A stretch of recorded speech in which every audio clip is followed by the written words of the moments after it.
A ver si es que se pasan las diapos, me van diciendo si se están pasando. Sí, Sí, doctora. doctora. Ya, genial, gracias. Muy bien. Entonces, esta clase es la última clase que me toca dictar. Es una clase corta donde básicamente el objetivo de esta clase es recordar un poquito de la fisiopatología de los corticoides o de los corticosteroides, que también se le llama, su uso, algunas dosis, los tipos de medicamento y sobre todo cómo es que vamos a hacer la retirada del medicamento y ahora les explico por qué. Bueno, los corticoides o corticosteroides son un grupo amplio de medicamentos con varias acciones, pero una de las más importantes es el poder antiinflamatorio bastante grande que tienen estos medicamentos, por lo que son usados en diversas patologías, ¿no? Patologías inflamatorias, en algunos casos patologías infecciosas, como parte del tratamiento incluso de tuberculosis miliar o tuberculosis del sistema nervioso central. Por lo tanto, su uso es muy amplio. Lamentablemente en la farmacia este medicamento se vende sin prescripción médica. A diferencia, por ejemplo, cuando tú quieres comprar un antibiótico o un ansiolítico o algún otro tipo de medicamento, te obligan a presentar tu receta médica. Sin embargo, cuando tú vas a la farmacia y pides un corticoide, prednisona, dexametasona o el que fuese, pues no nos solicitan receta. Por lo tanto, la venta es libre. Eso tiene un efecto perjudicial a largo plazo porque los corticoides también tienen efectos adversos. Y la idea de usar el corticoide es usar el menor tiempo posible, la menor dosis, si es que ya la indicación por la que fue prescrita ya se solucionó. Entonces, ¿qué son los corticosteroides? Como medicamento es un grupo extenso de medicamentos, pero como parte fisiológica son una variedad de hormonas del grupo de los esteroides y sus derivados sintéticos, que son los fármacos, y uno de sus principales mecanismos de acción es que son potentes antiinflamatorios. Ahora, para recordar de dónde se producen los corticosteroides, pues nosotros primero tenemos que recordar un poco de la anatomía de la glándula suprarrenal, que como recordaremos es una pequeña glándula como un conito que está ubicada en el polo superior de cada riñón. Entonces tenemos dos glándulas suprarrenales, la derecha y la izquierda. Pero ya en la estructura de la glándula suprarrenal, recordemos que hay dos partes muy importantes, que son la corteza, que es como decir la cáscara o la parte externa de la glándula suprarrenal, y tenemos la parte de la médula de la glándula suprarrenal. Las hormonas que ahora nos convocan en esta clase son secretadas en la corteza de la glándula suprarrenal y básicamente tenemos el cortisol y, bueno, los andrógenos en un menor porcentaje. Otra hormona importantísima producida en la corteza es la aldosterona, que es la mineralocorticoide. Entonces, en la corteza se van a producir glucocorticoides, a la cabeza el cortisol, y mineralocorticoides, a la cabeza la aldosterona. Y en la parte de la médula, pues se producen la adrenalina y la noradrenalina, como una forma de recordar. Acá está, ¿no? Producen tres hormonas principales, los glucocorticoides, que luego vamos a ver que la corteza además tiene algunas capas como la glomerular, fascicular, reticular, y en cada una se produce una hormona diferente. Los mineralocorticoides en la cabeza la aldosterona y las hormonas sexuales en menor proporción, que son los andrógenos. Es muy poca la proporción que se genera en la corteza suprarrenal, pero es importante tenerlo en cuenta también porque pudiera haber alguna patología de la glándula suprarrenal, como por ejemplo un tumor o un cáncer productor de hormona sexual a predominio de la corteza, que va a producir pues cambios como una masculinización o virilización del paciente. Ya está. Entonces, para recordar, que la corteza tiene también sus partecitas, que son la zona glomerulosa, la zona fascicular y la zona reticular. Y de cada uno hay una producción específica. Por ejemplo, de la zona glomerular, los mineralocorticoides, a la cabeza la aldosterona que ya dijimos, de la zona fascicular o central, los glucocorticoides. El nombre glucocorticoides sale de la glucosa porque estos además regulan el metabolismo de la glucosa. A la cabeza, el cortisol. Y de la zona reticular, que es la más interna, la que está ya pegadita a la médula suprarrenal, los andrógenos, pero son en menor proporción. Entonces, recordando esto, vamos a hacer una diferenciación de cuáles son las funciones de los glucocorticoides y de los mineralocorticoides. De los mineralocorticoides, básicamente, mantener el equilibrio de los electrolitos y del agua, en este caso básicamente el sodio, y es el efecto que hace la aldosterona. Y de los glucocorticoides, controlar la glucosa, también tiene efectos a nivel articular y a nivel óseo, y a nivel cerebral es también llamada, pues el cortisol, la hormona del estrés, ¿no? Si ustedes recordarán, cuando estamos pues muy estresados, se producen grandes cantidades de esta hormona, o cuando estamos pasando un estrés, por ejemplo, de una enfermedad aguda, un gran quemado, un paciente con una sepsis severa, vamos a tener niveles altos de cortisol. Si enfrentamos una enfermedad inflamatoria inmunológica, también vamos a tener niveles altos de cortisol, y si esto no es controlado, obviamente va a haber efectos negativos, adversos, por la alta cantidad de cortisol permanente en nuestro organismo. Para recordar el eje hipotálamo, hipófisis y suprarrenal, que es un eje con feedback positivo, tenemos que en el hipotálamo se produce la CRH, que es la hormona corticotropa, que va a tener un efecto positivo a nivel de hipófisis anterior con la producción de la ACTH, que es la hormona, no me acuerdo el nombre, se me fue, pero bueno, la hipófisis anterior produce la ACTH y la ACTH, adrenocorticotropa, ya me acordé, adrenocorticotropa. Esta hormona va a tener además un efecto positivo a nivel de la glándula suprarrenal, en este caso a nivel de la corteza, para producir cortisol. ¿De acuerdo? Entonces, recordar este eje es muy importante porque nos va a dar una idea de cómo es que funciona, que esto es también muy parecido al eje de la hormona de la hormona tiroides, es muy parecido, ¿no? Con un feedback positivo. Pero recordemos que del hipotálamo sale la CRH, de la hipófisis la ACTH, y este es un efecto positivo a nivel de corteza suprarrenal para producir cortisol. Entonces, los corticosteroides están ampliamente disponibles, tienen una acción rápida, suelen ser bien tolerados cuando se usan durante periodos cortos en bajas dosis. Cuando dice ampliamente disponible, justo me refería a la facilidad que tiene cualquier persona, cualquier paciente, de adquirir este medicamento sin ninguna restricción. La forma de presentación de este grupo de medicamentos es diversa. Hay vía oral, que son las tabletas, hay corticoides inhalados para tratamiento de asma u otras enfermedades que lo requieran, que son en spray. Hay también corticoides nasales en spray nasal. Hay en inyectable, tanto intramuscular como endovenoso, y hay de aplicación tópica, ¿no? Que son las cremas que también se usan en algunas enfermedades dermatológicas. Entonces, por eso es que decimos que está ampliamente disponible y que tienen un efecto antiinflamatorio muy bueno. Por eso es que a veces algunos pacientes cometen el error de automedicarse con este grupo de medicamentos, y obviamente al tener un gran efecto antiinflamatorio van a mejorar la molestia, sea dolor o sea inflamación.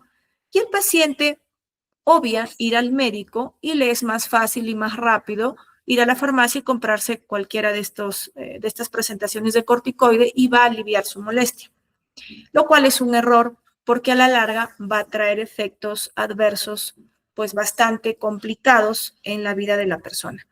Pero como digo, al no haber restricción, siempre está el riesgo de que una persona que no tenga mucho conocimiento o un bajo nivel educativo puede cometer ese error. Y luego recibimos pacientes, por ejemplo, con un síndrome de Cushing exógeno originado por el exceso de ingesta de corticoide. Y esto a la vez, problemas de glucosa, problemas oftalmológicos, problemas dermatológicos, incluso hasta osteoporosis por el exceso de uso de corticoides. ¿Cuándo vamos a usar los corticoides o algunos datos del uso de corticoides? Importante es que nosotros debemos monitorizar la respuesta a los glucocorticoides con criterios objetivos relacionados con un objetivo terapéutico específico. ¿A qué se refiere esto? Por ejemplo, si yo prescribo el corticoide para una enfermedad, se me ocurre artritis reumatoide, porque pues tiene las articulaciones muy inflamadas, tiene mucho dolor, tiene sinovitis, no puede movilizar las manos, no puede hacer sus actividades diarias, necesito un medicamento que ejerza un efecto antiinflamatorio rápido y potente. Y ese medicamento es el glucocorticoide. Si yo ya logré el objetivo terapéutico específico por el cual he prescrito el corticoide, en este caso, la sinovitis, el dolor, la limitación funcional, entonces es hora de ir suspendiendo el glucocorticoide o disminuyéndolo a la mínima dosis necesaria. A eso se refiere de monitorizar la respuesta. Si yo le doy el medicamento y no monitorizo la respuesta, voy a tener efectos adversos a largo plazo. Como con cualquier medicamento, recuerdan que cuando hablábamos en la clase de insulina, habíamos quedado en que el punto principal está en titular la insulina, pues como con cualquier medicamento. En este caso, con los glucocorticoides de igual forma. Administrar glucocorticoides durante un tiempo suficiente para lograr la respuesta deseada, pero no por más tiempo del necesario. Es decir, si yo, qué sé yo, en una semana logré el objetivo terapéutico por el cual prescribí el corticoide, debo retirarlo y continuar con la medicación que es propia de la enfermedad. En el caso de la artritis reumatoide que les puse, pues continuar con medicamentos modificadores de la enfermedad que no son el corticoide, sino que son otro tipo de grupos de medicamentos, que eso lo vamos a hablar el otro ciclo en Medicina 3 cuando llevemos reumatología y ahí hay clases específicas de estas enfermedades. Debemos suspender los glucocorticoides cuando ya se haya alcanzado el máximo beneficio y si surgen complicaciones o si no se observa el objetivo terapéutico que se espera, también se deben suspender los glucocorticoides. Para suspender el glucocorticoide, más adelante hay un flujograma que les voy a explicar. Si hemos usado menos de 3 semanas de glucocorticoides, los podemos suspender sin mayor problema. Es decir, sin hacer una escala o un plan de desescalaje del corticoide. Lo podemos suspender de forma rápida, si es que es menos de 3 semanas. Si es que es más de 3 semanas, sí tenemos que tener un plan de desescalaje de un porcentaje que luego les voy a indicar. Esto es importante que lo sepan porque hay enfermedades que van a necesitar el glucocorticoide por tiempo muy corto, pero hay otras que van a necesitar el glucocorticoide de forma permanente. Hay algunas enfermedades inmunológicas, esto como repito lo vamos a ver en reumatología en su momento, que sí requieren dosis bajas de corticoide, pero lamentablemente de forma permanente. Entonces, si se diera el caso de este tipo de pacientes, tiene que buscarse la dosis más baja que logre el objetivo terapéutico, la más baja. Entonces, por ejemplo, prednisona la puedo usar de 5 miligramos o de menos incluso, pero lograr el objetivo terapéutico en el paciente. Entonces, mientras más baja la dosis que logre mi objetivo, mejor. ¿En qué casos entonces yo puedo usar este grupo tan bueno de medicamentos? De hecho, es muy, muy bueno. ¿Sí se está pasando? ¿Sí se me está escuchando? ¿Sí? Sí, doctora, se escucha. Ya, genial, gracias. Que les decía que este grupo de medicamentos es un grupo muy bueno, ¿no? Con efectos potentes y rápidos. Los puedo usar en trastornos inflamatorios, en trastornos alérgicos e inmunológicos diversos. Cada patología tiene la forma de tratamiento, no lo vamos a tocar ahora. Ahora la clase es manejo de corticoides de forma general. Trastornos endocrinológicos. En las enfermedades inflamatorias, la primera línea, pues están todas las enfermedades, por ejemplo, articulares, ¿no? Una sinovitis, una artritis, un lupus, una artritis inespecífica, artritis juvenil, en gota también se usan, todo lo que sean enfermedades inflamatorias podemos usarlo. Y en trastornos endocrinos, por ejemplo, en insuficiencias suprarrenales, en síndrome de Cushing o en cualquier patología que tenga disminución de la producción de cortisol, obviamente yo tengo que reemplazarlo con un cortisol exógeno. Y en algunas emergencias médicas, ¿no? Como por ejemplo está indicado en la tormenta tiroidea, que es una digamos, forma de presentación extrema o sumamente complicada de la tirotoxicosis, donde dar corticoides endovenosos es parte del tratamiento de la crisis tirotóxica, dado que además va a disminuir la conversión periférica de las hormonas tiroideas y es parte del tratamiento de otra patología en la cual se puede usar como emergencia médica es en algunos shocks anafilácticos o en algunas reacciones alérgicas severas. También se puede usar corticoide endovenoso. Este cuadrito lo he sacado del UpToDate. Todos ustedes tienen UpToDate por la universidad, así que lo pueden revisar luego con calma. Están las equivalencias de los diversos tipos de glucocorticoides, porque el nombre correcto es glucocorticoide, sino que por costumbre decimos corticoide o corticoesteroide, pero el grupo correcto se llama glucocorticoide. Están las equivalencias, la dosis, esto es comparado con la hidrocortisona, la actividad inflamatoria comparado con la hidrocortisona, la duración de acción. Los de acción corta tenemos a la hidrocortisona y al acetato de cortisona.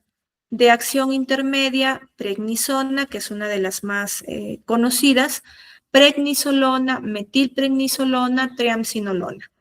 Y las de acción larga tenemos dexametasona y betametasona.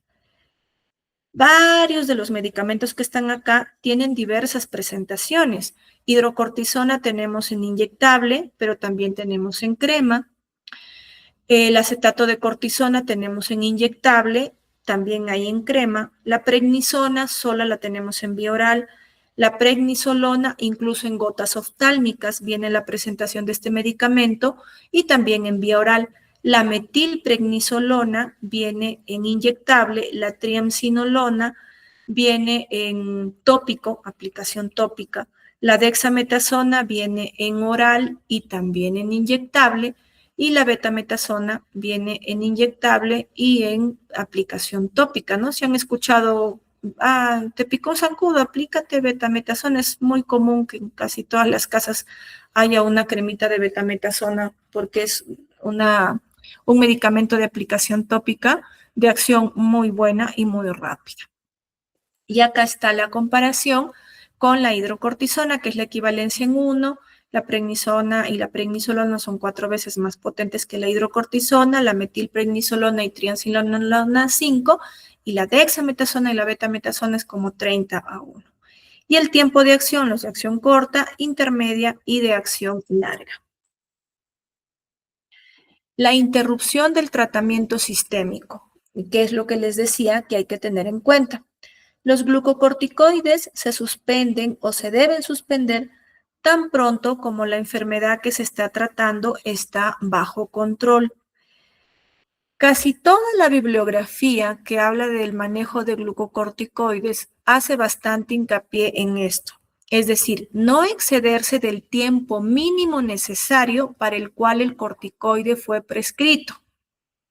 Si fue prescrito pues en una emergencia médica como las que ya hablamos hace rato y la emergencia ya se solucionó, pues el glucocorticoide debe ser retirado porque yo lo administré por la emergencia y la emergencia ya se solucionó. Si no hay indicación clínica para continuar el corticoide, pues lo retiro.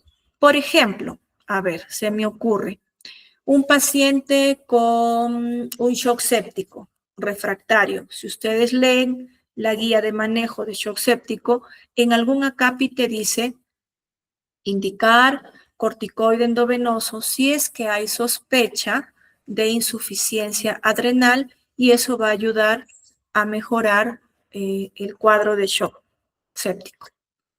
Pero muchas veces nosotros, sin tener esta sospecha de la insuficiencia adrenal, administramos el corticoide porque la situación pues es de emergencia, lo amerita y le damos. Pero si no hay una evidencia clínica, o sea, si no hay un sustento con evidencia clínica sólida, mejor es no administrar el corticoide. Lo otro es, yo puedo interrumpir si es que tengo efectos secundarios intolerables al tratamiento, como por ejemplo yo sé que mi paciente lo necesita, pero de pronto hace unas hiperglicemias que no las puedo tratar, entonces, y eso es más perjudicial para el paciente, entonces retiro el corticoide. O si es que hay alguna interacción con algún medicamento, que son raras las interacciones con los medicamentos, no son frecuentes, pero pudiera haber. Entonces, cuando yo tengo un tratamiento con glucocorticoide sistémico, debo retirarlo tan pronto como que la indicación por la que yo le administré ya está bajo control o la emergencia por la cual le administré ya se solucionó. Acá tenemos las dosis fisiológicas de los medicamentos, también lo he sacado del UpToDate, las dosis fisiológicas del medicamento. ¿Por qué es importante conocer las dosis fisiológicas? Porque si yo doy menos, pues no va a haber un efecto deseado en el paciente, y si yo me paso de la dosis, miren, la prednisona, vamos a tomar como ejemplo que es el medicamento más ampliamente conocido, disposición muy sencilla de conseguir, ampliamente distribuido. En cualquier farmacia, en cualquier posta, en cualquier parte del mundo vas a encontrar prednisona, entonces es muy fácil de adquirirla. Si yo me paso de la dosis, que más o menos es 7.5 miligramos por día, puedo empezar a tener efectos adversos, incluso de supresión del eje, recordarán ustedes el eje que vimos al inicio, ¿no? Del eje hipotálamo, hipófisis y glándula suprarrenal, porque el yo administrar dosis suprafisiológicas de glucocorticoide, mi cerebro no va a saber si eso es endógeno o exógeno. Entonces, ¿qué va a suceder? Va a suceder un feedback negativo, ¿no? Como dice, bueno, hay mucho, ya tienes mucho cortisol, entonces mi hipotálamo recibe esa señal y ya no produce CRH, por lo tanto tampoco se produce ACTH. Me dejo entender. Por eso es importante conocer las dosis fisiológicas. La insuficiencia suprarrenal terciaria es una de las consecuencias negativas del uso crónico de cortisol o de cualquier glucocorticoide, por lo que acabo de mencionar. Cuando el hipotálamo detecta que hay cantidades suficientes o más que suficientes de cortisol, va a haber acá un mecanismo de suspensión del CRH, por lo tanto tampoco se produce ACTH y obviamente ya no se va a producir cortisol porque el cuerpo dice, ¿para qué te voy a producir si tú ya tienes de más? Es lógico, ¿no? Y se suprime el eje. Mientras más largo el periodo de administración suprafisiológica del glucocorticoide, más riesgo de que yo anule el eje. Creo que eso se entiende claramente. Me pareció importante este cuadrito que encontré también en el UpToDate, pero lo he traducido, sobre la diferenciación entre la insuficiencia suprarrenal inducida por glucocorticoides y el síndrome de abstinencia por glucocorticoides. Y me pareció interesante porque yo la verdad nunca había escuchado esto del síndrome de abstinencia de glucocorticoides. Y miren, tiempo relativo de la dosis de glucocorticoide. Al tomar dosis fisiológicas o subfisiológicas de glucocorticoide, pero por tiempo largo, yo puedo generar la insuficiencia suprarrenal que acabamos de mencionar con el dibujito anterior. O cuando hay un aumento del requerimiento de glucocorticoides más allá de la dosis exógena, por ejemplo, una infección grave, un traumatismo. Los síntomas, si se dan cuenta, son bien parecidos, incluso puede llegar a ser asintomático, pero por ahí fatiga, malestar general, náuseas, dolor abdominal, artralgias, mareo. Y en el síndrome de abstinencia de glucocorticoide, dice, en cualquier momento, mientras se disminuya la dosis de glucocorticoides, mientras la dosis haya sido suprafisiológica. Esta es una de las diferencias más importantes.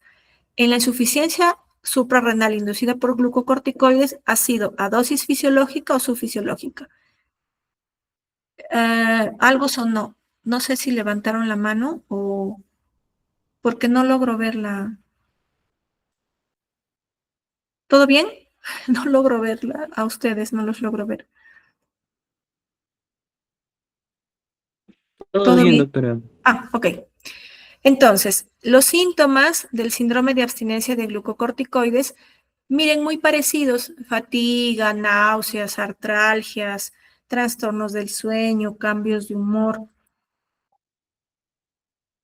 Y los signos clínicos en la insuficiencia suprarrenal puede que no tenga ninguno, puede haber pérdida de peso, puede haber hipotensión y ortostasis, hiponatremia, incluso hipoglucemia.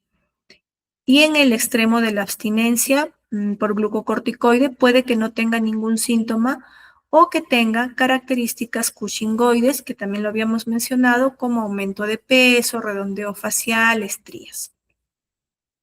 Lo de las pruebas, la verdad es que no se usa mucho para diferenciar y hay que tener, o sea, las pruebas de laboratorio no se usan mucho. Lo que hay que tener es una gran sospecha clínica más que laboratorial. Y obviamente una buena anamnesis, ¿no? Porque aquí está que la abstinencia por glucocorticoides se da con dosis suprafisiológicas y la otra se da con dosis subfisiológicas o fisiológicas. Y este es el cuadrito final donde nos indican cómo es que tenemos que hacer la retirada de glucocorticoides orales o endovenosos, en este caso sistémicos. Y la pregunta es si la terapia ha durado menos de 3 semanas o más de 3 semanas. Si ha durado menos de 3 semanas, o sea, menos de 3 semanas, y la respuesta es sí, ha durado menos de 3 semanas, el riesgo de que genere insuficiencia adrenal es baja. Entonces, yo debo suspender el corticoide si es que ya no tengo la indicación por la cual yo le indiqué. Ahora, hacer algún examen para ver si tiene insuficiencia adrenal no es común, no se hace. Pero lo que yo tengo que ver es algunos síntomas, que es lo que ya habíamos mencionado, como fatiga, falta de energía, mialgias, artralgias. Si la terapia ha sido más de 3 semanas, o sea, si dice acá, ha sido menos de 3 semanas, no, quiere decir que ha sido más de 3 semanas. Tenemos un riesgo alto de producir insuficiencia adrenal. Entonces ahí yo tengo que hacer una disminución. Tampoco es que voy a hacer pruebas como medir ACTH o CRH, no, en ninguno de los dos casos. Pero lo que sí tengo que hacer es una disminución progresiva del medicamento. Y acá nos recomiendan algunas cositas, como por ejemplo, la disminución gradual semanal de más o menos del 10 al 20% de la dosis que el paciente recibió, irlo disminuyendo semana por semana. Y este paciente sí irlo controlando estrictamente, ¿no? Entonces, primero dice, debo disminuir la dosis del glucocorticoide y lo puedo reducir gradualmente de 10 a 20%. Entonces, la dosis yo la puedo reducir cuando he usado el glucocorticoide sistémico por más de 3 semanas. Si lo he usado menos de 3 semanas, el riesgo de que presente insuficiencia adrenal es muy bajo y yo lo puedo suspender sin problema. Pero si ya lo he usado más de 3 semanas, la reducción es gradual, disminuyendo 10 a 20% por semana. Y a ver, ¿dónde estoy? Acá estoy. Ya está. Entonces, les decía que la clase era corta, estaba pautada para media hora. Hemos terminado la clase.